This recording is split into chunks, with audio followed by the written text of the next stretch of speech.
જસદણમાં આવેલા ઘેલા સોમનાથ મંદિરમાં પણ વહેલી સવારથી ભક્તોની ભીડ આજે જામી રહી છે। મહાશિવરાત્રિના પાવન પર્વની ઉજવણી મંદિરમાં કરાઈ। ઘેલા સોમનાથ મંદિરમાં શિવ ભક્તોનું ઘોડાપુર મટ્યું। આયોજકો દ્વારા 4 પ્રહરની પૂજાની પણ વ્યવસ્થા કરવામાં આવી છે।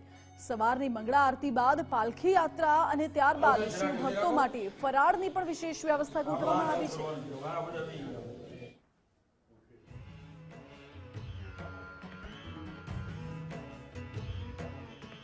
તો આજના દિવસે આ ઘેલા સોમનાથ મંદિરના સ્થળ ઉપર જગ્યા ઉપર હજારો લોકોની ભીડ છે અને હજારો લોકો દર્શન કરવા આવે છે અને ભગવાન સોમનાથ દાદાના દર્શન કરીને પોતાને ધન્યતા અનુભવે છે અને ભગવાન શિવની પૂજા આરાધના કરે છે।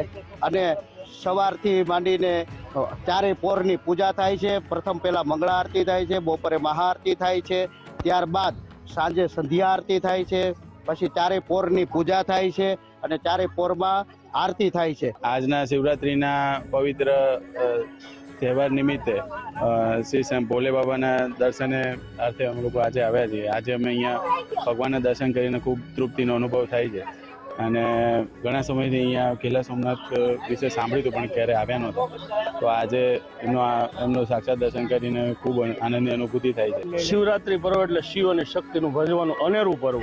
દાદા મહાદેવ ઘેલા સોમનાથ દાદાના સાનિધ્યમાં આદિકાલથી, હું તો નાની ઉંમર પણ વર્ષોથી અહીંયા સાધુ સંતો મહંતો લોકો આવે છે, પોતાના શ્રદ્ધાના ભાતા બાંધી અને દાદાના સાનિધ્યમાં સેવા ભાવ ભક્તિ ભજન કરી અને આજના દિવસે અનેરું પુણ્યનું ભાથું બાંધે છે। અમને શ્રદ્ધા છે તો અમે દર વર્ષે અહીંયા સોમનાથ ઘેલા સોમનાથ દર્શન કરવા માટે અને ભાવથી દર્શન કરી ખૂબ શ્રદ્ધાળુઓ આવે છે અને ખૂબ સોમનાથનો ફેલાવો થાય એવી હરેક પબ્લિકને ભાવભરી શ્રદ્ધાથી આમંત્રિત કરી અને સૌને વિનંતી કરીએ છીએ।